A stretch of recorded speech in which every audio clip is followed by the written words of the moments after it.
चलिए दोस्तों, मुख्यमंत्री अभ्युदय योजना ललितपुर में आपका स्वागत है। जो आज आपको वीडियो दिया जा रहा है, इससे पहले नेक्स्ट टाइम पर आपको जो वीडियो दिया गया था वो वीडियो एनवायरनमेंट एंड इकोलॉजी का फर्स्ट पार्ट था। आज जो आपको दिया जा रहा है वो सेकंड पार्ट है। अब सेकंड पार्ट में फर्स्ट पार्ट तक कहाँ तक पहुँचे थे, उसमें फर्स्ट पार्ट में हमने आपको पहले ग्लोब के बारे में जानकारी दी थी। फिर उसके बाद जो पारिस्थितिकी जो तंत्र है उसमें क्या क्या आपको पढ़ना है उसके बारे में आपको जानकारी दी थी। पर्यावरण क्या होता है उसके बारे में जानकारी दी थी। आज उसी क्रम में पर्यावरण से संबंधित कुछ उपागम या कुछ सिद्धांत या कुछ थ्योरी दी गई हैं, उपागम दिए गए हैं। वो कौन कौन से उपागम दिए गए हैं? पर्यावरण से संबंधित जो उपागम हैं, पर्यावरण से संबंधित उपागम, यानी पर्यावरण से संबंधित कुछ उपागम दिए गए हैं। उपागम, पर्यावरण से संबंधित कुछ उपागम दिए गए हैं। उपागम चूंकि तीन ही दिए गए हैं। जो उपागम हैं, पहला जो उपागम दिया गया है, दूसरा दिया गया है और जो तीसरा उपागम दिया गया है। पहला उपागम देखिएगा, नियतिवादी। नियतिवादी नियतिवादी उपागम है। अब इसके अनुसार भूगोलवेत्ताओं के द्वारा क्या पर्यावरण है, पर्यावरण मानव का क्या संबंध है, इस नियतिवादी से समझेंगे। दूसरा है संभववादी। संभववादी उपागम है। और तीसरा जो है नव नियतिवादी उपागम है। नव नियतिवादी उपागम है। तो पर्यावरण से संबंधित जो उपागम दिए गए हैं वो तीन उपागम दिए गए हैं। नियतिवादी उपागम है, संभववादी उपागम है और जो नवनियतिवादी उपागम है। तीनों उपागम दिए गए हैं। अब ये जो उपागम है, सिद्धांत हैं, ये क्या कहते हैं पर्यावरण के बारे में और इनके जो यानी कि जो भूगोलवेत्ता हैं वो किस किस्म हैं, कौन कौन इसके समर्थक थे। तो जो नियतिवादी उपागम है इसमें चर्चिल सैंपल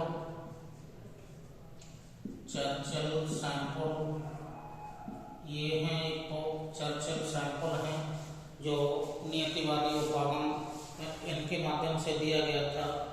रिटर हो गए हैं, रिटर हो गए हैं। रिटर के बाद हमबोल्ट हो गए हैं। ये हमबोल्ट हैं।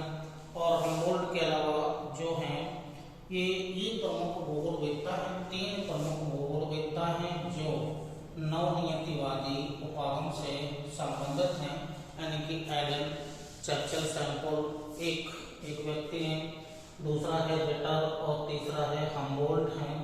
तो नियतिवादी विचारधारा के जो समर्थक हैं चर्चिल सैंपल है, रिटर हैं और हमबोल्ट हैं। ये तीन जो लोग हैं वो नियतिवादी विचारधारा से संबंधित हैं। अब नियतिवादी विचारधारा कहती क्या है? तो नियतिवादी विचारधारा ये कहती है कि मनुष्य यह जो भी प्राकृतिक संसाधन बनाए हैं, मनुष्य सहित जो भी प्राकृतिक संसाधन बनाए हैं वो प्रकृति प्रदत्त संसाधन हैं, इनके पर्यावरण ने बनाए हैं।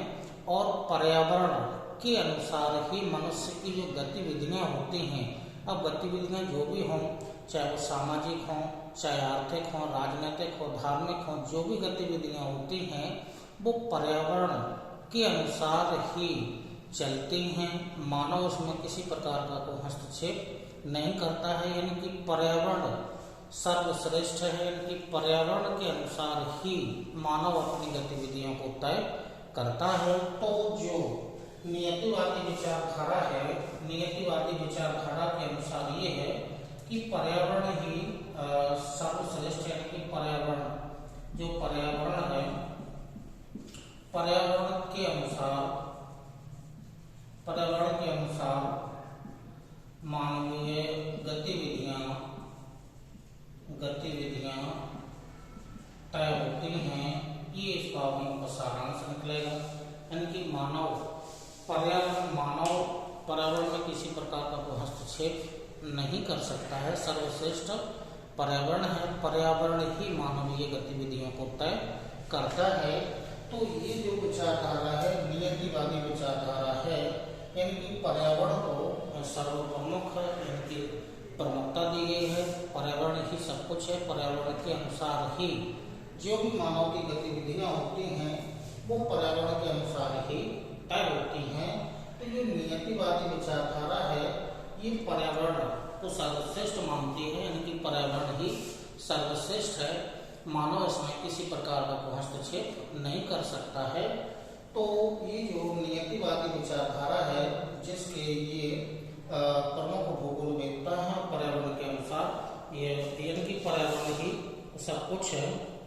तो ये जो संभववादी विचार जो नियतिवादी विचारधारा है, यानी मनुष्य प्रकृति पर पूर्ण रूप से निर्भर है, यानी कि मनुष्य पूर्ण रूप से प्रकृति पर निर्भर है। पर्यावरण या प्रकृति पर निर्भर है, ठीक है, इसमें कोई हस्तक्षेप नहीं कर सकता है। और जो भी मानवीय गतिविधियां होती हैं वो पर्यावरण के अनुसार तय होती हैं। तो नियतिवादी विचारधारा ये कहती है।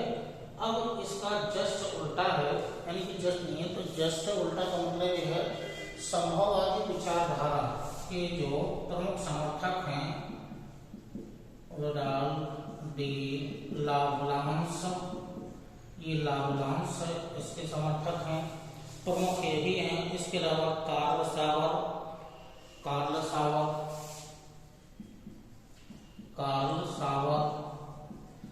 जेम्स ब्रोनसन, ये इस विचारधारा के प्रमुख समर्थक हैं, यानी कि वडाल्डी, लावलांस इसके प्रमुख ही हैं। तो कार्ल सावर हुआ, जेम्स ब्रोन्स हुआ, ये संभववादी विचारधारा के समर्थक हैं। अब संभववादी विचारधारा जो कहती है, वो कहती है कि हाँ, जो पर्यावरण है, पर्यावरण ही सब कुछ है। ये नियतिवादी विचारधारा का समर्थन तो करती है, लेकिन ये कहती है कि मानव की गतिविधियां पर्यावरण के अनुसार नियत होती हैं, तय होती हैं, लेकिन मानव के पास क्षमता है कि वो प्रकृति में परिवर्तन करके और अपने अनुसार पर्यावरण को ढाल सकता है, कि पर्यावरण में परिवर्तन करके अपनी गतिविधियों को नियत या तय करता है। तो ये संभववादी विचारधारा के अनुसार है कि जो पर्यावरण है, कि मनुष्य के पास मनुष्य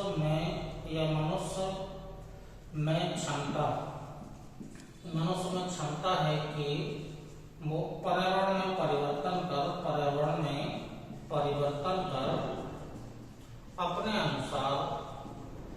अपने अनुसार प्रकृति को ढाल सकता है, प्रकृति को तय कर सकता है या प्रकृति को ढाल सकता है। तो ये संभववादी विचारधारा के अनुसार है, क्योंकि संभववादी विचारधारा ये तो मानती है कि प्राकृतिक पर्यावरण मनुष्य और उसकी गतिविधियों को नियत तो करता है, तय तो करता है, लेकिन मानव में ऐसी क्षमताएं भी हैं, मानव के पास ऐसी क्षमताएं हैं कि वो प्राकृतिक पर्यावरण में परिवर्तन करके, ठीक है, और अपनी गतिविधियों को ढाल सकता है। गतिविधियां इसके पहले ही आ गई थी कि जो भी गतिविधियां हैं, चाहे वो आर्थिक हो, राजनीतिक हो, धार्मिक हो, जो भी गतिविधियां होंगी मनुष्य की, वो पर्यावरण में परिवर्तन करके अपने अनुसार इन गतिविधियों को ढाल सकता है। तो परिवर्तन की क्षमता मनुष्य के पास है, और क्षमता उसके पास ऐसी है कि वो ढाल करके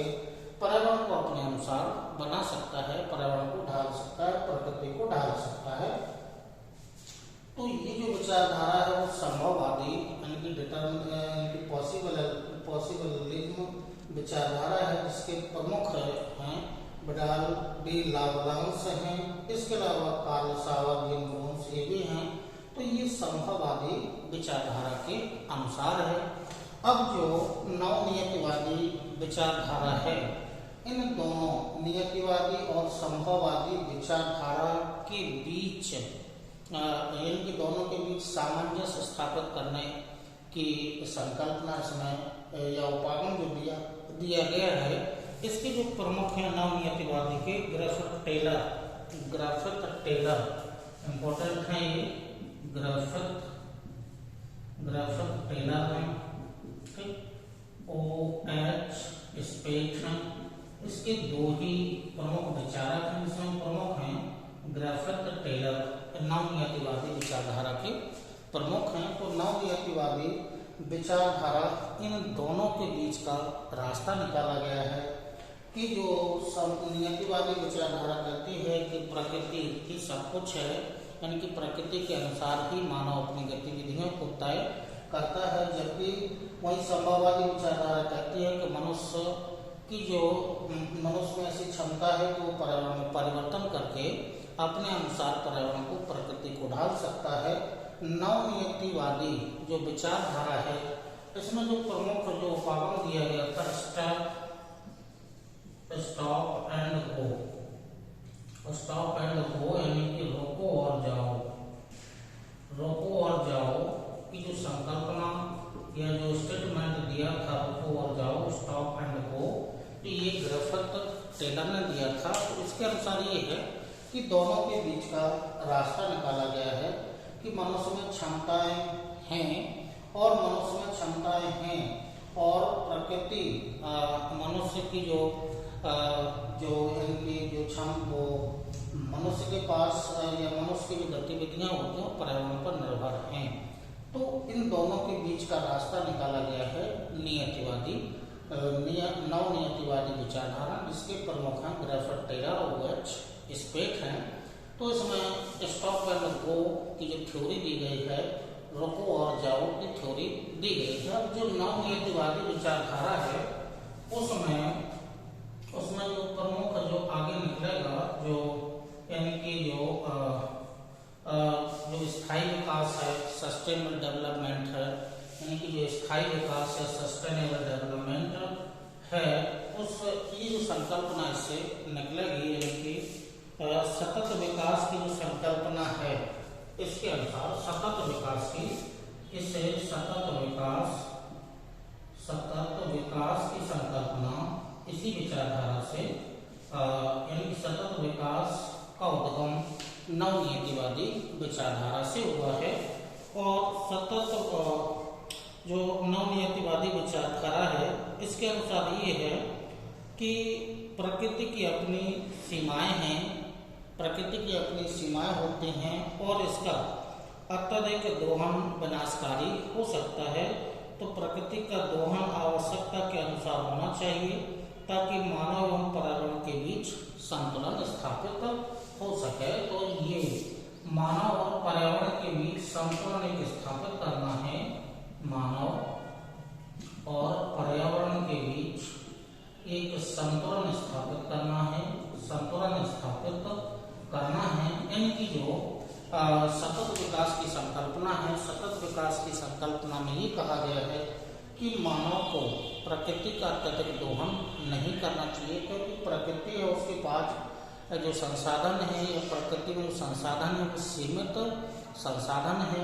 मनुष्य यदि इसका अधिक उपयोग करेगा तो जो प्राकृतिक संसाधन है उसमें कमी आ जाएगी, और आने वाली जो पीढ़ी होगी, जो भावी पीढ़ी होगी, उसके लिए प्रकृति प्रदत्त जो भी संसाधन है वो समाप्त हो जाएंगे। तो एक विनाशकारी स्थिति बन सकती है। तो ऐसा मतलब सतत विकास का मतलब हुआ एक ऐसा विकास वर्तमान की पीढ़ियों की भी पूर्ति हो सके, वर्तमान का विकास भी नियत रूप से चल सके, और संसाधनों का दोहन ऐसे करना है जैसे ताकि आने वाली पीढ़ियों की जो क्षमता या उनसे समझौता किए बिना वर्तमान का कार्य भी चलता रहे, और भावी पीढ़ियों के लिए वो संसाधन सुरक्षित रहें। इनके अत्यधिक संसाधनों का दोहन करना भावी पीढ़ी के लिए या विनाशकारी बन सकता है। तो ये नवनियतवादी जो विचारधारा है ग्रिफिथ टेलर ये प्रमुख है इसके, और स्टॉप एंड गो वाला जो थ्योरी दी गई है वो ग्रिफिथ टेलर ने दी है, और नवनियतिवादी संकल्पना से या उपागम से सतत विकास का विकास हुआ है, यानी कि सतत विकास की संकल्पना को अपनाया गया है। तो जो ये सतत विकास की जो संकल्पना है ये प्रमुख है। अब सतत विकास की जो संकल्पना है, अब थोड़ा सा हम सतत विकास के बारे में थोड़ा सा जानकारी दे रहे हैं कि सतत विकास या सस्टेनेबल डेवलपमेंट इम्पोर्टेंट है विज्ञान की दृष्टि से। सस्टेनेबल डेवलपमेंट टिकाऊ विकास, स्थायी विकास या सतत विकास, तो जो उपागम से जो निकलेगा वो सतत विकास। ये सतत विकास की जो संकल्पना है या सतत विकास की अवधारणा है ये सस्टेनेबल डेवलपमेंट है, यानी कि सस्टेनेबल डेवलपमेंट है ये या डेवलपमेंट है। इसको स्थायी विकास या टिकाऊ विकास के नाम से भी इसे जाना जाता है, लेकिन इंग्लिश में एक ही वर्ड है सस्टेनेबल डेवलपमेंट है। अब जो सतत विकास की जो संकल्पना है वो नवनियतिवादी विचारधारा से इसका उद्गम हुआ है। यानी कि सतत विकास के अनुसार यही है कि मानव को प्रकृति प्रदत्त जो संसाधन है उसका अत्यधिक दोहन नहीं करना चाहिए। आने वाली जो पीढ़ी है उसके लिए जो प्रकृति प्रदत्त संसाधन है उनको बचाए रखना चाहिए, और यदि ऐसा नहीं होगा तो जो विनाशकारी संभावना बन सकती है। तो ये सतत विकास की संकल्पना है। तो सतत विकास में आप पेन कॉपी लिए ही होंगे, थोड़ा सा लिख लीजिएगा कि सतत विकास क्या है। ठीक है, सतत विकास में लिखिएगा सतत विकास की संकल्पना क्या है, तो थोड़ा सा लिख लीजिएगा। सतत विकास वह विकास है जिसके अंतर्गत आने वाले पीढ़ियों की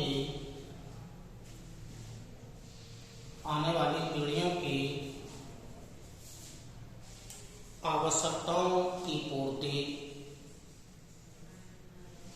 पूर्ति करने की क्षमताओं से समझौता किए बिना वर्तमान की पीढ़ी की आवश्यकताओं को पूरा किया जाता है। ये डेफिनेशन है सतत विकास की। डेफिनेशन है सतत विकास नवनियतिवादी संकल्पना से है, से इसका संबंध है। और जो एक रियो डी जेनेरो एक सम्मेलन हुआ था, रियो डी जेनेरो, ठीक है, इस एक सम्मेलन हुआ था रियो डी जेनेरो में, ठीक है। वहां पर एक एजेंडा 21 को अपनाया गया था, एजेंडा 21 को अपनाया गया था, और यहीं से सतत विकास की संकल्पना का उद्भव होता है। जो पर्यावरण हैं ये जो यूएनओ के जो 193 सदस्य हैं उन सदस्यों का एक संगठन है जिसको COP कॉन्फ्रेंस ऑफ पार्टीज के नाम से उसे जाना जाता है। तो वो सम्मेलन प्रतिवर्ष लगातार होते आ रहे हैं, 2009 से लगातार होते आ रहे हैं वो सम्मेलन। तो जो इस सम्मेलन जो एजेंडा 21 है, रियो डी जेनेरो ब्राजील का एक शहर है, यहाँ पर एक सम्मेलन हुआ था, उसमें एजेंडा 21 को अपनाया गया था, ठीक है। 21 कार्यक्रम इसमें शामिल थे। तो जो सतत विकास का जो एजेंडा 21 है इसका संबंध सस्टेनेबल डेवलपमेंट से है। और जो सतत विकास होता है, सतत विकास के जो क्षेत्र हैं, सतत विकास के जो क्षेत्र हैं वो जो प्रमुख क्षेत्र हैं उसके 5 ही प्रमुख क्षेत्र हैं। और जो 5 प्रमुख क्षेत्र हैं वो कौन कौन से हैं? जल, कृषि, जैव विविधता,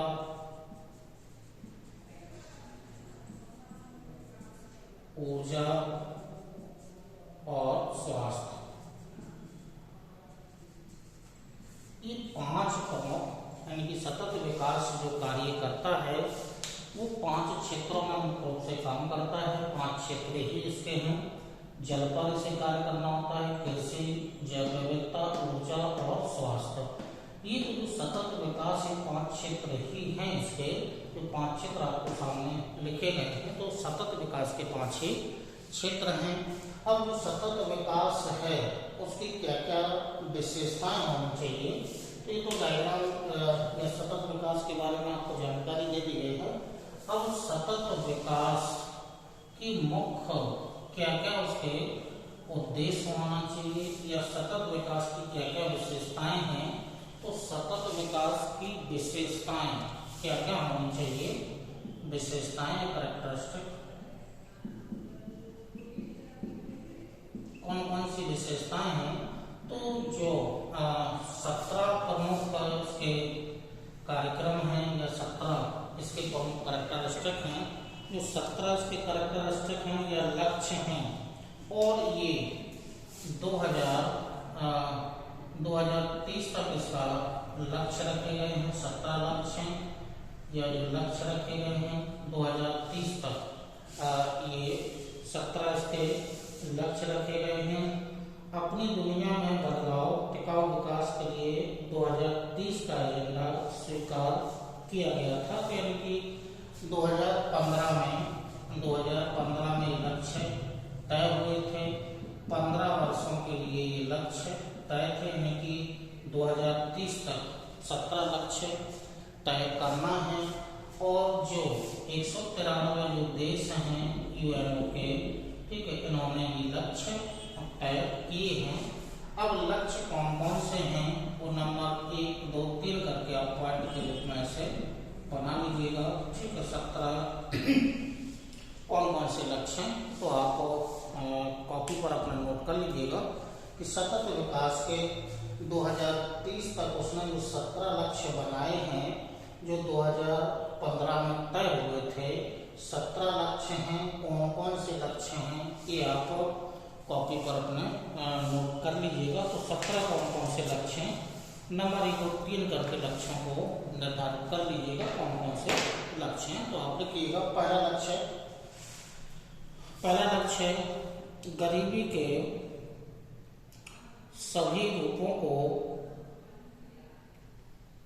पूरे विश्व से समाप्त करना, यानी कि पूरे विश्व से गरीबी को समाप्त करना एक लक्ष्य ये है सतत विकास के अंतर्गत। दूसरा लिखिएगा भूखमरी की समाप्ति, खाद्य सुरक्षा और बेहतर पोषण के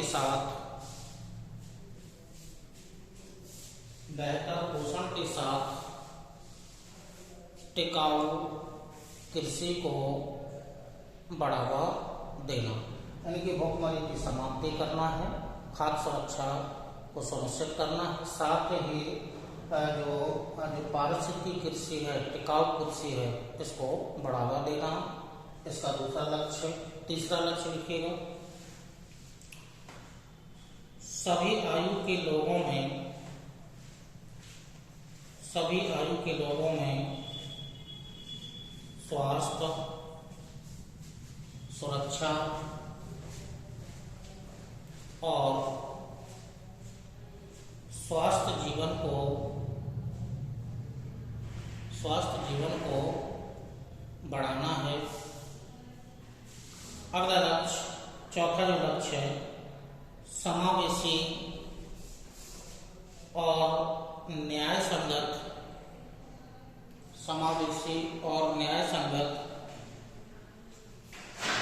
गुणवत्ता युक्त शिक्षा सुनिश्चित करना और सभी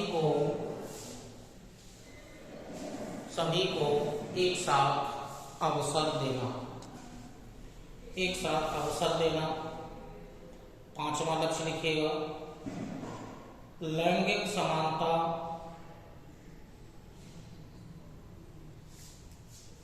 प्राप्त करने के साथ महिलाओं और लड़कियों को सशक्त बनाना। छठवां लक्ष्य सभी के लिए स्वच्छता और पानी के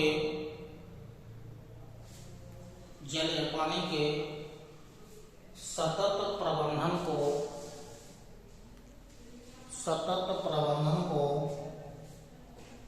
सुनिश्चित करना।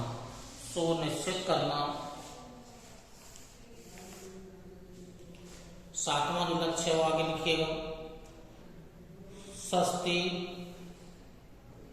विश्वसनीय, टिकाऊ आधुनिक ऊर्जा तक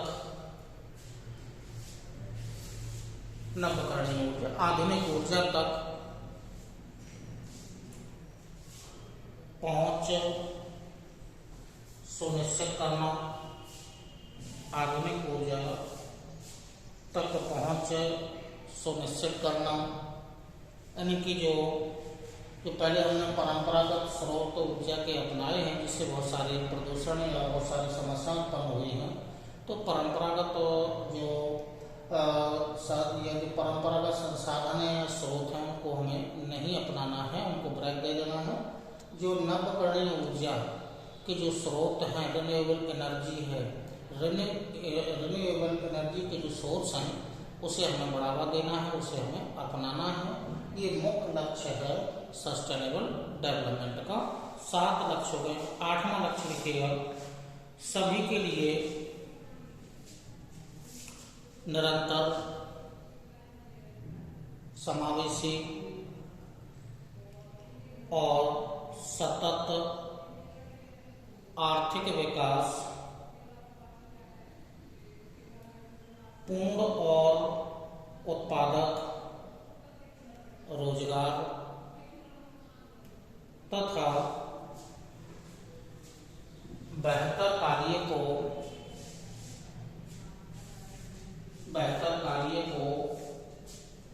बढ़ावा देना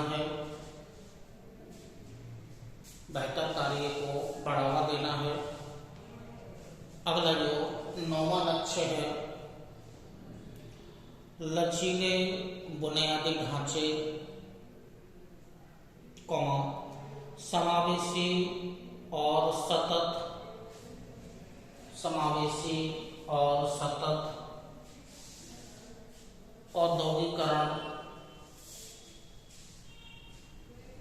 औद्योगिकरण को बढ़ावा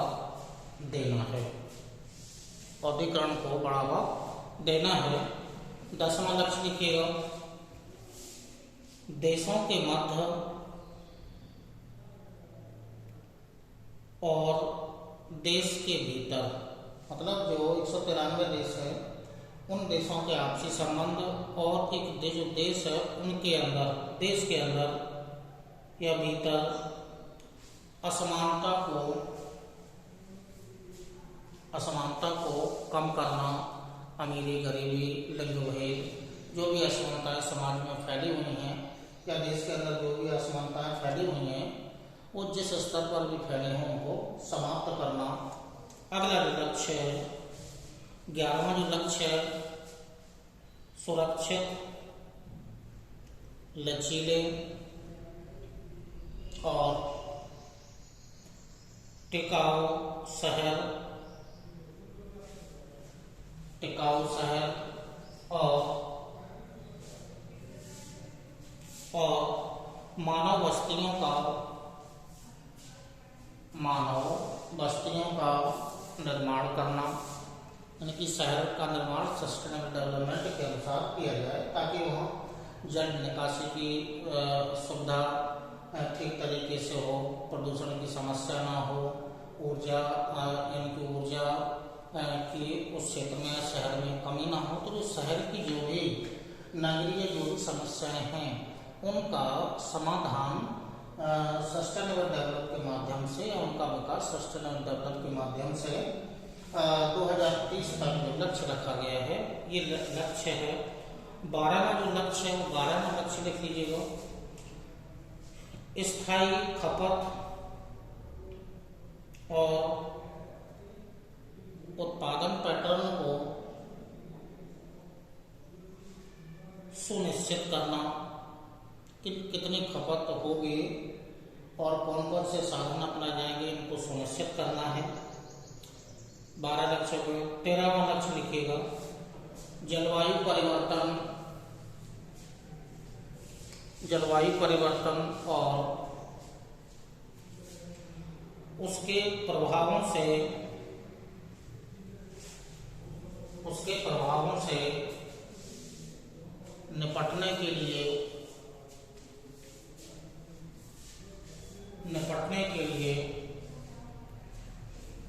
तत्काल कार्रवाई करना या तुरंत कार्रवाई करना। अगला जो लक्ष्य है वो जो 14वां जो लक्ष्य है, 14 नंबर का लक्ष्य लिखिएगा, स्थायी सतत विकास के लिए महासागरों, समुद्रों और समुद्री संसाधनों का संरक्षण एवं उपयोग।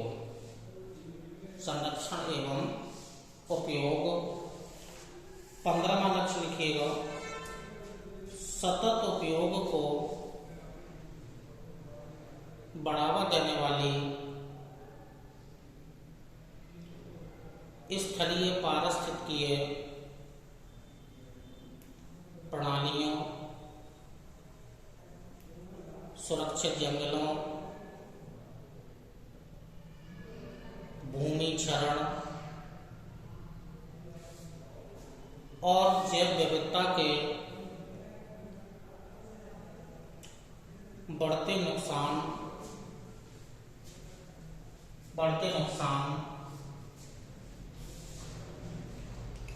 को रोकने का प्रयास करना। 16वां लक्ष्य लिखिएगा, सतत विकास के लिए शांतिपूर्ण और समावेशी समितियों का विकास करना या समितियों को बढ़ावा देना, साथ ही जवाबदेही को सुनिश्चित करना। और लास्ट का जो लक्ष्य है 17वां जो लक्ष्य है, 17वां लास्ट का लिखिएगा, सतत विकास के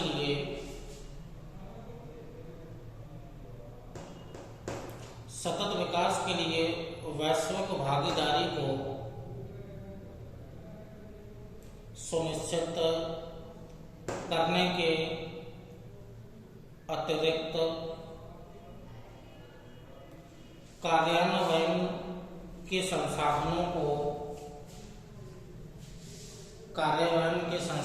को मजबूत बनाना। तो जो 17 लक्ष्य हैं जो यूएनओ ने तैयार किए हैं और 17 लक्ष्य आपको एक एक करके 17 लिखवा दिए गए हैं। 2030 तक ये लक्ष्य सुनिश्चित करना है। 15 वर्ष कई कार्यक्रम बनाया गया था, 17 लक्ष्य, ठीक है, ये सुनिश्चित किए गए थे।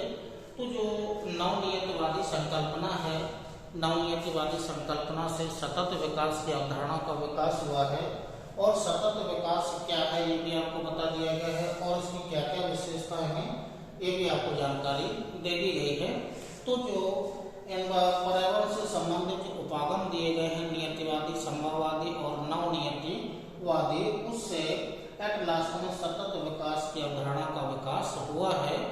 अब जो इकोसिस्टम वाला जो टॉपिक क्रम से चल रहा था, उसी क्रम में जो कल आपको बताया गया था कि जो इकोसिस्टम क्या होता है, ठीक है, कौन कौन से इसके घटक होते हैं, और इकोसिस्टम का एक तंत्र, सिस्टम का अर्थ क्या होता है, ये भी आपको जानकारी दे दी गई थी। अब जो इकोसिस्टम है, इकोसिस्टम में आगे हम जानेंगे कि इकोसिस्टम की संरचना, पहले जानेंगे संगठन, इकोसिस्टम का संगठन कैसे होता है, इकोसिस्टम का जो संरचना होती है वो क्या होती है।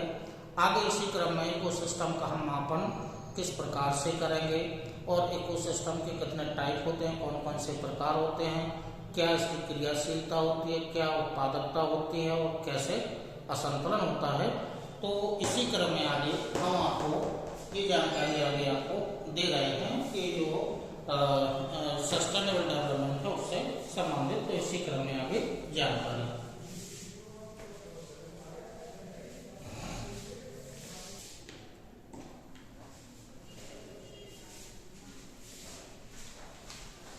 सतत विकास की संकल्पना ये हमारा नवनीतिवाद से निकली है। इसके 17 लक्ष्य हैं वो आपको लिखवा दिए गए हैं। अब इसी क्रम में जो इकोसिस्टम वाला जो टॉपिक था, इकोसिस्टम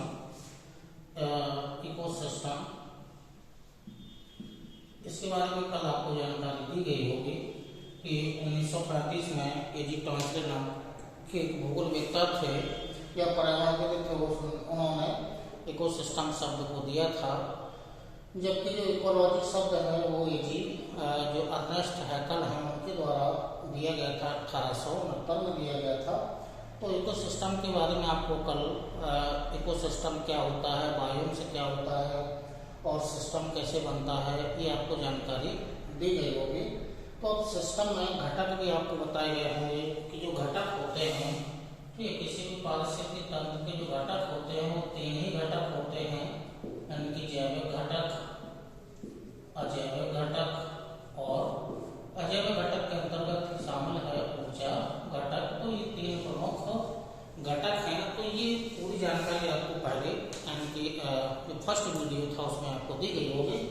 इसी क्रम में आगे आपको जानना है कि इकोसिस्टम की जो संकल्पना है, संकल्पना के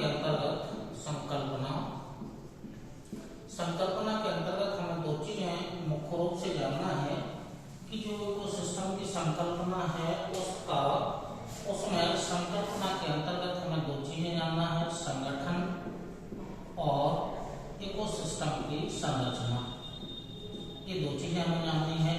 तो जो पहला है वो है संगठन। तो इकोसिस्टम का जो संगठन है, संगठन कैसे बनता है, इकोसिस्टम का संगठन कैसे बनता है, यानी कि संगठन क्या है इकोसिस्टम का। तो संगठन में देखिएगा इकोसिस्टम में 2 ही होते हैं, या तो स्वपोषी होते हैं और स्वपोषी के अलावा इसके अंतर्गत होते हैं परपोषी होते हैं, परपोषी। तो किसी भी पारिस्थितिक तंत्र का जो संगठन होता है उसमें जो संगठन होता है, संगठन में ऑटोट्रॉप्स होते हैं और हेटेरोट्रॉप्स होते हैं, यानी कि स्वपोषी होते हैं और परपोषी होते हैं। अब जो संगठन है फिर स्वपोषी और परपोषी का आपस में संबंध बनाएंगे तो वो उसकी संरचना या स्ट्रक्चर बन जाएगा, स्ट्रक्चर ऑफ द इकोसिस्टम। तो संकल्पना में हम पहले आपको जानकारी दे रहे हैं संगठन किससे हो, यानी कि इकोसिस्टम किससे मिलकर के बना होता है। तो इकोसिस्टम स्वपोषी यानी कि ऑटोट्रॉप्स और दूसरा जो होता है वो हेटेरोट्रॉप्स।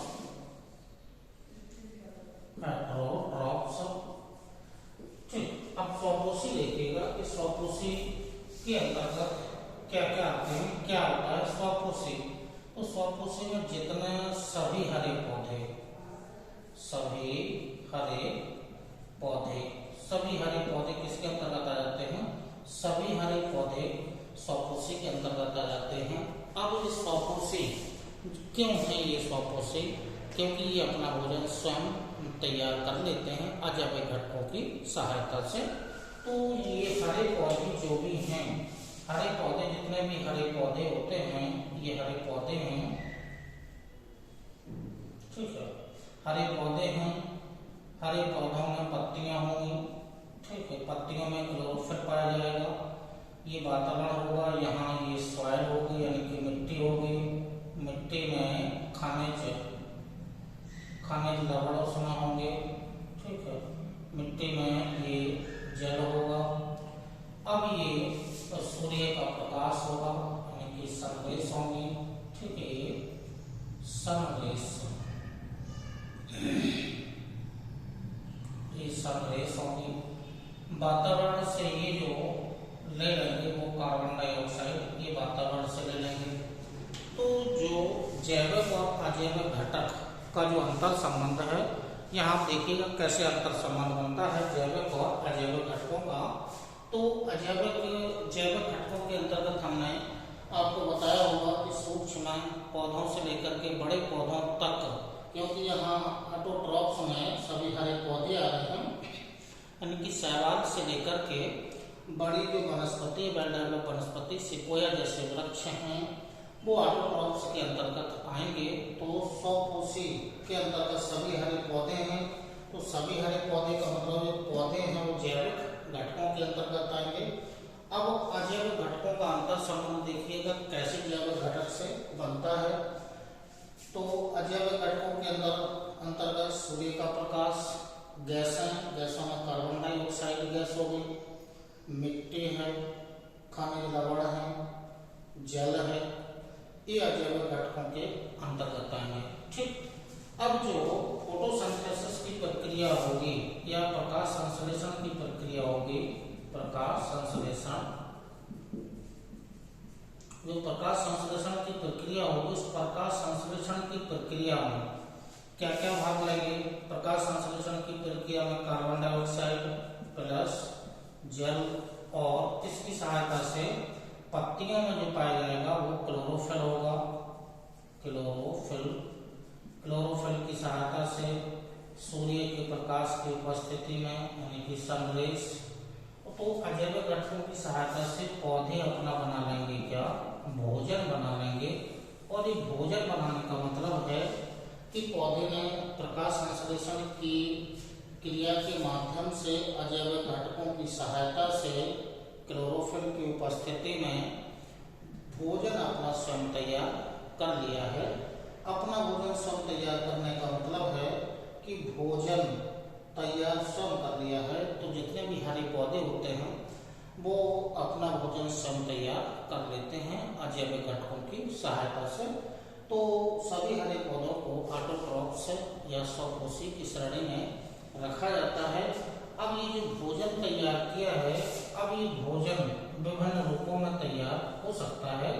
अब विभिन्न रूपों में कैसे तैयार हो सकता है कि या तो कार्बोहाइड्रेट के रूप में तैयार करेंगे पौधे, ठीक है, प्रोटीन के रूप में करेंगे, वसा के रूप में तैयार कर लेंगे, और जो खनिज लवण होंगे ये खनिज लवण के रूप में तैयार कर लेंगे, विटामिन होंगे इनके रूप में तैयार कर लेंगे। ये जो भोजन तैयार किया है वो पौधा कुछ तो उसकी आंतरिक क्रियाएं होती हैं उसमें खर्च, क्योंकि इन सबसे जो भी भोजन मिले, जो भी भोजन होगा इससे प्राप्ति किसकी होती है? ऊर्जा की प्राप्ति होती है। तो कुछ ऊर्जा जो होती है वो पौधे स्वयं अपनी जो आंतरिक क्रियाएं होती है उसमें खर्च हो जाती है। कुछ ऊर्जा जो बचती है वो इस रूप में संचित हो जाती है। अब ये जो ऊर्जा इस रूप में संचित है पौधे के पास में, वो ऊर्जा अगले स्तर पर बढ़ जाएगी। वो ऊर्जा जो प्राप्त होगी वो परपोषी स्तर पर प्राप्त ऊर्जा होगी। तो ये जो पौधे ने जो अपना स्वयं भोजन तैयार कर लिया है उनको ऑटोट्रॉफ्स की श्रेणी में रख दिया है। तो जो भोजन तैयार हुआ है उससे ऊर्जा की प्राप्ति होगी। ऊर्जा ये संचित रूप है, ये पौधे के पास ये संचित ऊर्जा होगी, ये संचित ऊर्जा पौधे के पास में संचित ऊर्जा के रूप में है। तो जो स्वपोषी हैं, प्रकाश संश्लेषण की क्रिया के माध्यम से ये भोजन तैयार कर दिया है और इस रूप में संचित हो गया है। अब जो भोजन है ये उत्पादक हैं। ये जो जितने भी हरे पौधे होते हैं वो उत्पादक होते हैं, इनके उत्पादक की श्रेणी में इनको रखा जाता है। प्रोड्यूसर होते हैं, उत्पादक होते हैं। तो जितने हरे पौधे होते हैं सब हरे पौधे प्रोड्यूसर उत्पादक की श्रेणी में रखे जाते हैं। ठीक। अब जो परपोषी हैं, परपोषी के अंतर्गत जो एक क्रम बनेगा, परपोषी के अंतर्गत जो आएंगे उसमें शाकाहारी आगे बढ़ेंगे, मांसाहारी, सर्वाहारी और आगे जो होंगे वो अपघटक होंगे, ये अपघटक होंगे। तो ये जो स्तर बना है ये परपोषी का है। परपोषी का मतलब दूसरों से भोजन प्राप्त करना या ग्रहण करना। तो उत्पादक के अंतर्गत सभी हरे पौधे आ जाएंगे। एक स्तर उत्पादक स्तर बन गया है।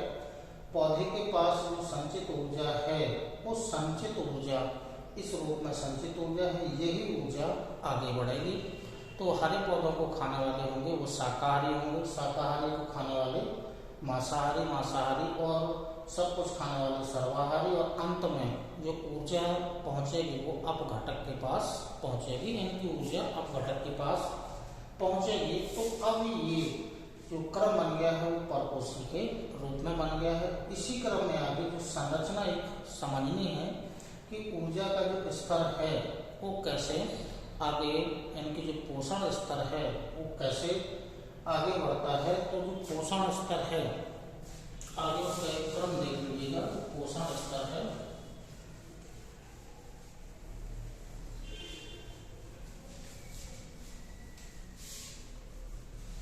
अब संरचना की बात करनी है, कैसे आपस में इनका संबंध होगा।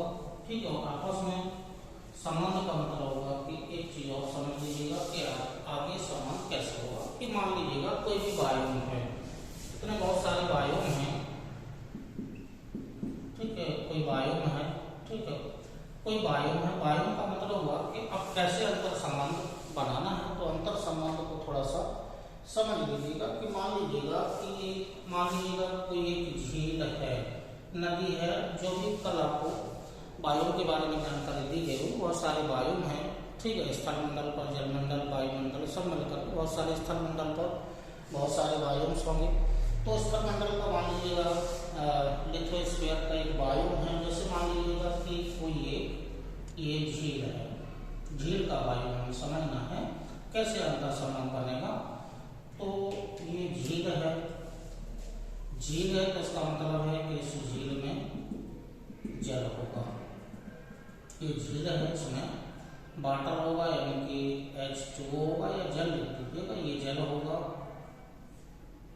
थोड़ा सा अलग से कर लीजिए। जल, झील है तो झील में जल होगा। जल है तो जल और मिट्टी होगी, यहाँ पर मिट्टी भी होगी। मिट्टी में खनिज लवण भी घुले होंगे।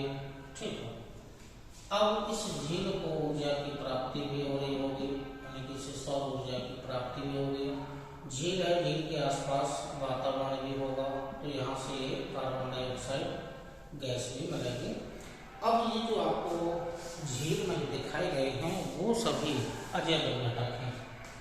सूर्य का प्रकाश, जल, मिट्टी, खनिज लवण और गैस में कार्बन डाइऑक्साइड, ये अजैव घटकों के अंतर्गत आएंगे। ठीक, अब यहाँ से ये लिखना है कि ये जो झील है, इस झील में पाए जाने वाला जो होगा वो उसमें शैवाल पाया जाएगा। इस शैवाल की छोटी वनस्पति होती है, सूक्ष्म वनस्पति, इसमें शैवाल होगा। ये जो शैवाल है वो जैव घटकों के अंतर्गत आएगा, सूक्ष्म वनस्पति है।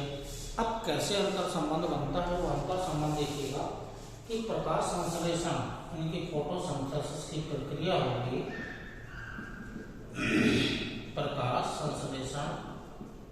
संश्लेषण की क्रिया होगी।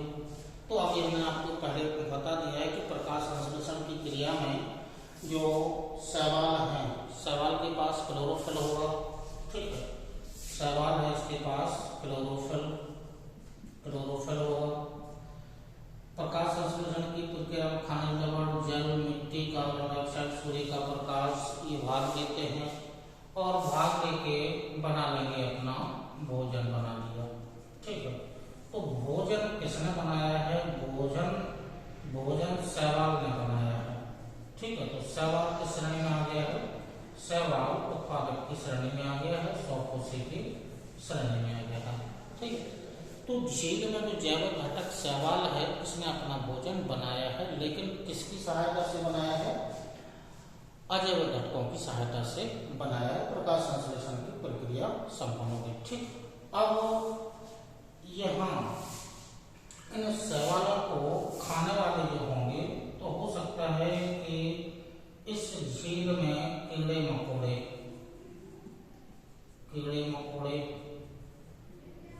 या इस झील में कीड़े मकोड़ों के अलावा इस झील में छोटी मछली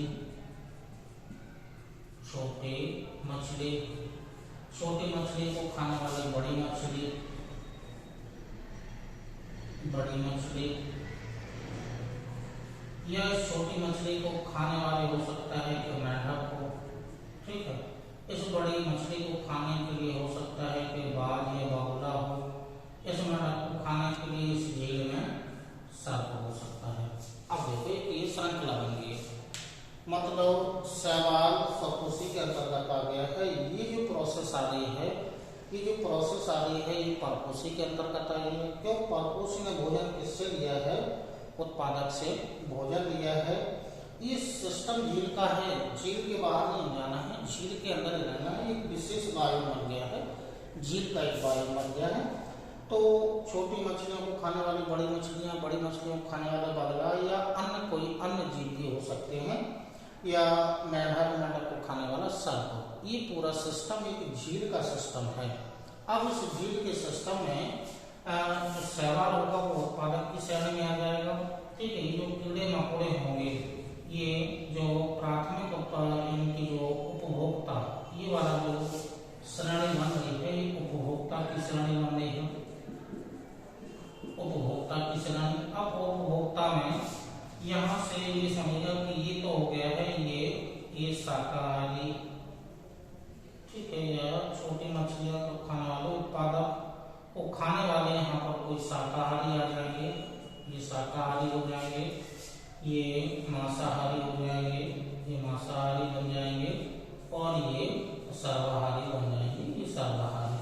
तो ये चेन की श्रृंखला बन गई है। और एट लास्ट में जो आएगा उपभोक्ता के बाद ये आएगा अपघटक की वार्तालाप आगे होगी। तो ये बन रही है किसी इकोसिस्टम की संरचना, किसी झील का बायोम इस प्रकार से।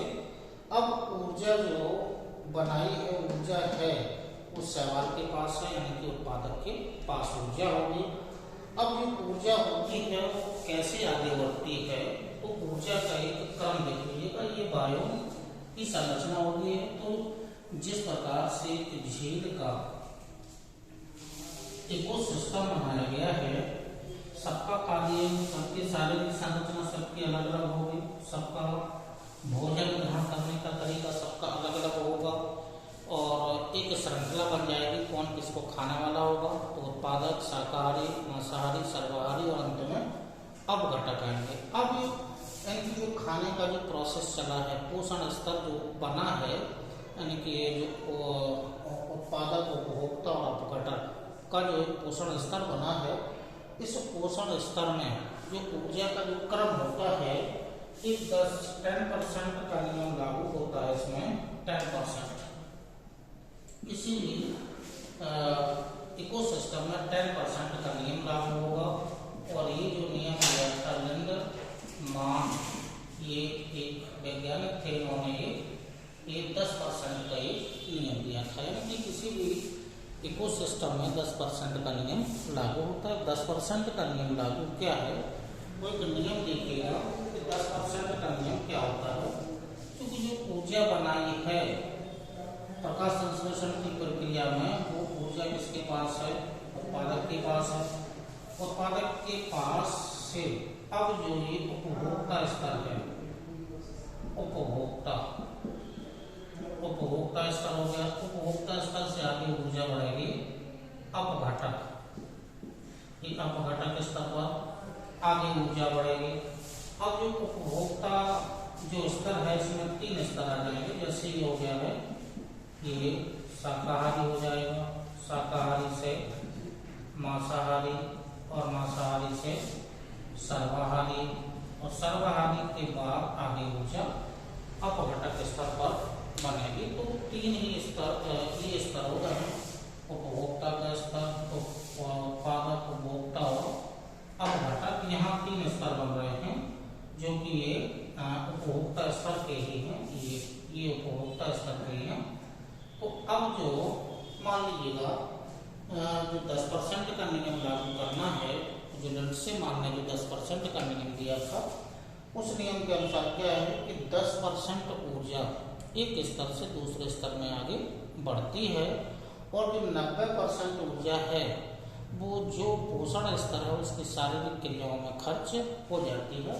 तो मान लीजिएगा कि उपभोक्ता स्तर या उत्पादक स्तर पर, क्योंकि इसने ऊर्जा बनाई है, तो इसके पास 1000 जूल ऊर्जा है, 1000 जूल ऊर्जा है। ठीक है, ये उत्पादक है उसके उस स्तर पर 1000 जूल ऊर्जा है। अब 1000 का जो 10% होगा वो जो 100 जूल ऊर्जा शाकाहारी के पास आ जाएगी। इसका लगाएंगे तो 10 जूल इसके पास आ जाएगी, 1 जूल इसके पास आ जाएगी। आगे बढ़ेंगे तो उपभोक्ता स्तर पर 0.1% जूल ऊर्जा इसके पास आ जाएगी। ये 10% का नियम है। मतलब 10% ऊर्जा कहाँ बढ़ रही है? एक पोषण स्तर से दूसरे पोषण स्तर में 10% ऊर्जा आगे बढ़ती है। 90% ऊर्जा है वो उस पोषण स्तर पर जो शारीरिक क्रियाएं होती हैं, श्वसन संबंधी जो भी क्रियाएं होती हैं उसमें खर्च हो जाती है। तो 10% का ये नियम लागू होता है। किसी भी पारिस्थितिक तंत्र में 10% का नियम लागू होता है। अब जो ऊर्जा होती है, जो उत्पादक स्तर पर जो ऊर्जा होती है उसको कहा जाता है जीपीपी के रूप में वो ऊर्जा होती है, यानी कि ग्रॉस प्राइमरी प्रोडक्टिविटी, यानी कि gross primary productivity, gross primary productivity GPP के रूप में। यानी कि पौधों के पास जो ऊर्जा होती है या उत्पादक स्तर पर जो ऊर्जा होती है या स्वपोषी के पास जो ऊर्जा होती है वो जीपीपी के रूप में संचित रहती है। अब यही ऊर्जा उपभोक्ता स्तर पर बढ़ रही है, आगे बढ़ेगी तो ये एनपीपी के रूप में संचित रहती है। एनपीपी का मतलब हो गया नेट प्राइमरी प्रोडक्टिविटी,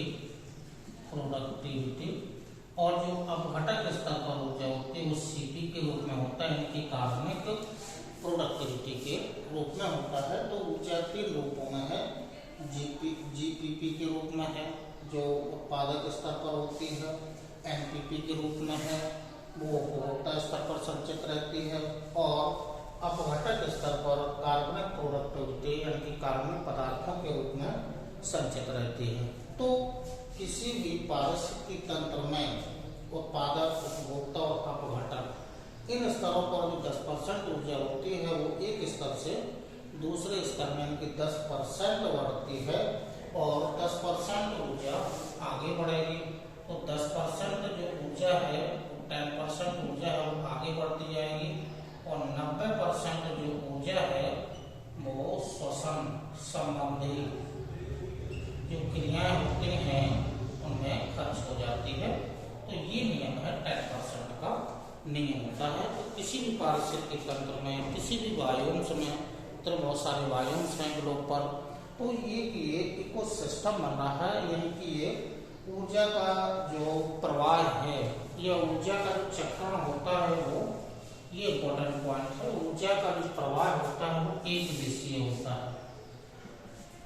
ऊर्जा का प्रवाह है किसी भी पारिस्थितिकी तंत्र में एक दिशीय होता है। तो ऊर्जा का प्रवाह किसी भी पारिस्थितिकी तंत्र में हमेशा एक दिशीय होता है।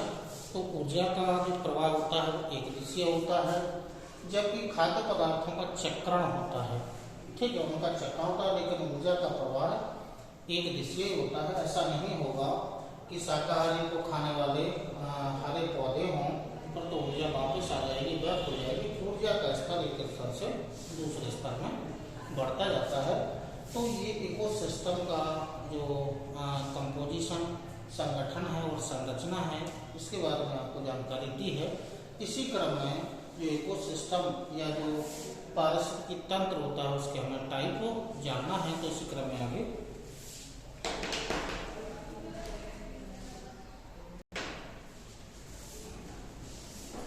तो इसी क्रम में पारिस्थितिकी तंत्र या पारिस्थितिकी तंत्र के प्रकार हमें जानना है।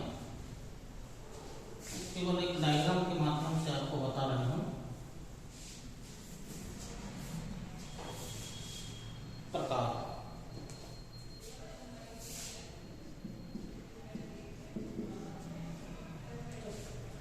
पारिस्थितिकी तंत्र जो होता है वो दो ही प्रकार का हो सकता है।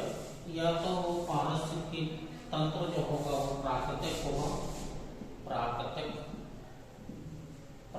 पारिस्थितिकी तंत्र होगा, या फिर जो अप्राकृतिक होता है या कृत्रिम पारिस्थितिकी तंत्र होगा, कृत्रिम पारिस्थितिकी तंत्र होगा। तो जो पारिस्थितिकी तंत्र है, पारिस्थितिकी तंत्र के प्रकार आपको एक फॉर्मेट के माध्यम से बता रहे हैं कि पारिस्थितिकी तंत्र के प्रकार। तो पारिस्थितिकी तंत्र प्राकृतिक हो सकता है, पारिस्थितिकी तंत्र कृत्रिम हो सकता है। अब जो प्राकृतिक होगा, तो जो प्राकृतिक होगा, प्राकृतिक में दो ही प्रकार का हो सकता है। प्राकृतिक में या तो वो पारिस्थितिकी तंत्र स्थलीय भाग का होगा, या फिर पारिस्थितिकी तंत्र जलीय भाग का होगा, जलीय भाग का होगा। तो प्राकृतिक में जो पारिस्थितिकी तंत्र हैं वो दो ही प्रकार के हैं, या तो स्थलीय भाग पर होगा या फिर जलीय भाग का पारिस्थितिकी तंत्र होगा। स्थलीय भाग के पारिस्थितिकी तंत्र में बहुत सारे पारिस्थितिकी तंत्र आपको जो कल वायु बताए गए थे, वो सब वायु जो हैं वो यहाँ पर आ जाएंगे। तो प्राकृतिक पारिस्थितिकी स्थलीय भाग का है, स्थलीय भाग में जैसे पारिस्थितिकी तंत्र झील स्थलीय भाग में होंगे, वन, ठीक है, बहुत सारे मैदान हैं, ठीक है, मैदान हो गए, बहुत सारी नदियां हो जाएंगी, ठीक है, पर्वत हो जाएंगे, पठार हो जाएंगे, या मरुस्थल हो जाएंगे, या टुंड्रा प्रदेश हो जाएंगे। ऐसे बहुत सारे पारिस्थितिकी की स्थलीय भाग पर जो भी प्राकृतिक संरचनाएं हैं वो सब प्राकृतिक के अंतर्गत आ जाएंगी, ठीक है, वो स्थलीय भाग का पारिस्थितिकी तंत्र हो जाएगा। अब जो जलीय पारिस्थितिकी तंत्र होगा, जलीय पारिस्थितिकी तंत्र दो प्रकार का होगा। या तो वो स्वच्छ जल होगा, ऐसे करके, या तो वो स्वच्छ जल होगा, या फिर वो सागरीय जल होगा, क्योंकि सागर का जल खारा होता है, सागरीय भाग का होगा। तो या तो वो स्वच्छ जल का पारिस्थितिकी तंत्र होगा। अब स्वच्छ जल का पारिस्थितिकी तंत्र जो होगा, जो यहाँ पर स्थलीय भाग पर आए थे उस वाले वो स्वच्छ जल के पारिस्थितिकी तंत्र के अंतर्गत आएंगे, क्योंकि सागरीय पारिस्थितिकी तंत्र में जितने भी महासागर, सागर या खाड़ियाँ हैं वो सब इसके अंतर्गत आ जाएंगी। तो जो सागरीय हैं, जो सागरीय का मतलब हो गया जो भी महासागर हैं या जो खाड़ी हैं, ठीक है, या जो और भी क्षेत्र हैं वो इसके अंतर्गत आ जाएंगे। अब जो स्वच्छ पारिस्थितिकी तंत्र होगा, तो स्वच्छ जल का पारिस्थितिकी तंत्र या तो वो जल जो होगा वो गतिशील होगा, गतिशील होगा, या उसका प्रवाह होगा या अप्रवाह होगा। गतिशील मतलब या तो उस जल का प्रवाह हो रहा होगा या तो उस जल का अप्रवाह हो रहा होगा, यानी कि वो जल अप्रवाह यानी कि स्थिर है, या तो गतिशील हो जाएगा, दूसरा स्थिर हो जाएगा। अब गतिशील जो प्रवाह है या जो चलायमान जो जल होगा उसके अंतर्गत जैसे झरना है, नदियां हैं, ठीक है, ये इसके अंतर्गत आ जाएगा। स्वच्छ जल है, प्रवाह है, तो कोई भी झरना या जो भी स्प्रिंग्स वगैरह जो होंगे वो इसके अंतर्गत आ जाएंगे, क्योंकि वो स्वच्छ जल है। स्वच्छ जल की प्राप्ति के स्रोत झरना और नदियां प्रवाहमान जल है। स्थिर जल में, ठीक है, जो मानव निर्मित नहीं हमें जानना है, क्योंकि जो कुआं वगैरह या तालाब वगैरह होते हैं, तालाब में प्राकृतिक तो आ सकता है लेकिन मानव निर्मित इसमें शामिल नहीं होंगे, क्योंकि हम प्राकृतिक एक पारिस्थितिकी तंत्र के प्रकार में पढ़ रहे हैं। तो स्थिर में तो जो झील होगी, ठीक है, जो झील होगी वो इसके अंतर्गत आ जाएगी, या फिर कोई जो प्राकृतिक रूप से जो तालाब होगा वो इसके अंतर्गत आ जाएगा। तो ये स्थिर जल होगा, या कोई बावड़ी वगैरह हो सकती है, तो ये स्थिर स्वच्छ जल की प्राप्ति के स्रोत हैं। तो ये प्राकृतिक पारिस्थितिकी तंत्र के ये प्रकार हैं। अब जो कृत्रिम पारिस्थितिकी तंत्र है, कृत्रिम पारिस्थितिकी तंत्र है, मानव निर्मित होगा, ये मानव निर्मित होगा। अब मानव निर्मित में जो कुआं है वो भी इसमें आ सकता है, तालाब इसमें भी आ सकता है, या जो इकोबेरियम है वो मानव निर्मित है, इकोबेरियम भी इसमें आ सकता है, या फिर कोई वाणिज्यिक क्षेत्र है, ठीक है, मानव निर्मित में, या तो कोई वाणिज्यिक क्षेत्र है, वाणिज्यिक क्षेत्र हो सकता है, औद्योगिक क्षेत्र हो सकता है, नगरीय क्षेत्र हो सकता है, या कोई शैक्षणिक संस्थान हो सकता है, शैक्षणिक या शैक्षिक संस्थान हो सकता है, या जो इम्पोर्टेंट है वो इकोएरियम होता है, वो इसके अंतर्गत आ जाएंगे। तो ये जो मानव द्वारा निर्मित जो भी तंत्र होते हैं, ये सब जो है वो कृत्रिम पारिस्थितिकी तंत्र या मानव निर्मित पारिस्थितिकी तंत्र के अंतर्गत ये आएंगे। तो ये जो पारिस्थितिकी तंत्र हैं, ठीक है, ये जो पारिस्थितिकी तंत्र हैं, ठीक है, एक स्तर के अंतर्गत जैसे कोई दलदलीय क्षेत्र होगा या दलदल, ठीक है, दलदलीय क्षेत्र भी इसके अंतर्गत आ सकता है। तो इकोसिस्टम के ये टाइप हैं, ठीक है, कौन किसके अंतर्गत आ जाएगा, तो ये इकोसिस्टम के ये टाइप बन गए हैं, कितने प्रकार का पारिस्थितिकी तंत्र होता है। आगे जो टॉपिक हैं इकोसिस्टम के अंतर्गत, आगे जो टॉपिक हैं इसमें आपको पढ़ना है कि क्रियाशीलता क्या होती है, इकोसिस्टम की क्रियाशीलता क्या है, इकोसिस्टम की उत्पादकता क्या होती है, इकोसिस्टम में हम ऊर्जा का मापन कैसे करेंगे, ऊर्जा का मापन हम कैसे करेंगे, इकोसिस्टम में लास्ट में जो असंतुलन होगा वो कैसे होगा, या फिर इसके अलावा जो पोषण जो स्तर होते हैं, स्वपोषी, परपोषी, या इसके अंतर्गत जो अपघटक होते हैं, या किस प्रकार का पोषण स्तर होता है, सहजीवी हैं, परजीवी हैं, अपघटक हैं, मृतोपजीवी हैं, ये सब इसके अंतर्गत आ जाएंगे। तो जो आगे वाले टॉपिक होंगे वो क्रम से आपके पारिस्थितिकी तंत्र की क्रियाशीलता क्या होती है, उत्पादकता क्या होती है, किसी भी पारिस्थितिकी तंत्र में ऊर्जा का मापन किस प्रकार से किया जाएगा, ठीक है, जो आगे जो होते हैं वो अपघटक क्या होते हैं, ठीक है, उपभोक्ता, ये तो जानकारी आपको दे ही दी है। तो आगे के जो टॉपिक हैं वो पारिस्थितिकी तंत्र से जुड़े हुए ही टॉपिक हैं।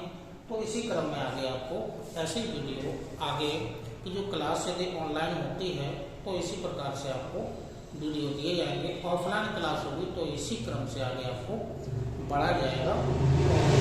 नेक्स्ट क्लास के लिए धन्यवाद, नमस्कार, जय हिंद।